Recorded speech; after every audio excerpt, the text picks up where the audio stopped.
Right, day 26. Let's go. I'm on the wrong chart. So let's start on the daily and I'll run you through what are my thoughts are going into the day. So, firstly, I got in the charts. I was home a little bit late. So I got in at around 2:45 p.m.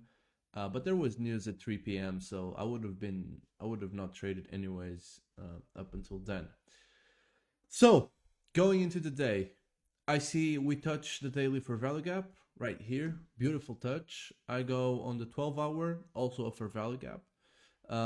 You might say that there was this one right here, but then since we got this wick, I decided to move down and it also aligns with the daily. So we got this tap.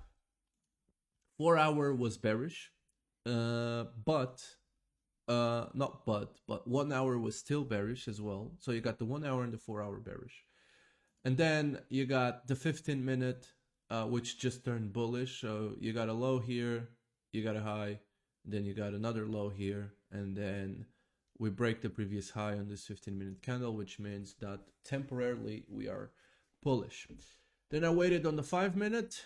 I've waited, saw this nice setup where you got a push down, a touch on the daily fair value gap, then you got a push up.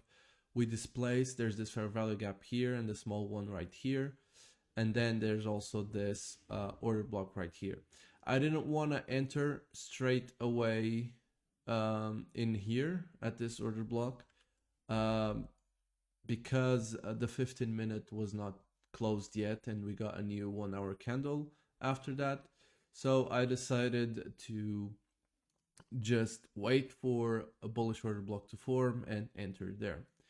So enter there, stop goes below the fair value gap. I know it's a little bit tight and you should put the stop losses like somewhere around here, but I had the order block to protect.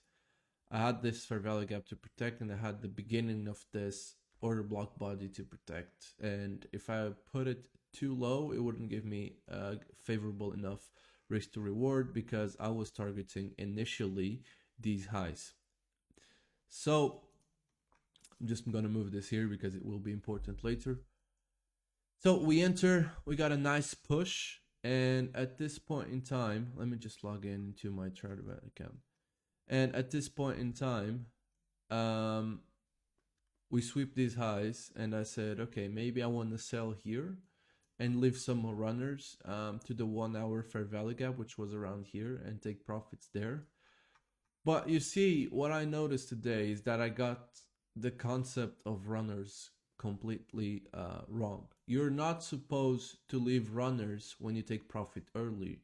You're supposed to leave runners after your full profit target. Then you leave the runners, not leave the runner profit early to then the runner compensate the profit that you would have made if you had the initial TP like I thought it was. So once I was aware of that fact, I just exited here. You can see the execution here. I just said, okay, you know what? My runner thesis was basically invalidated. So I'm just gonna leave the trade here and go out for the initial TP anyways, which was 2 contracts. It was about what, 383. I don't think I got 383, but it was very close. Yeah, 352. Which I said, okay, yeah, I got it wrong. My bad. Well, we'll just next time I know.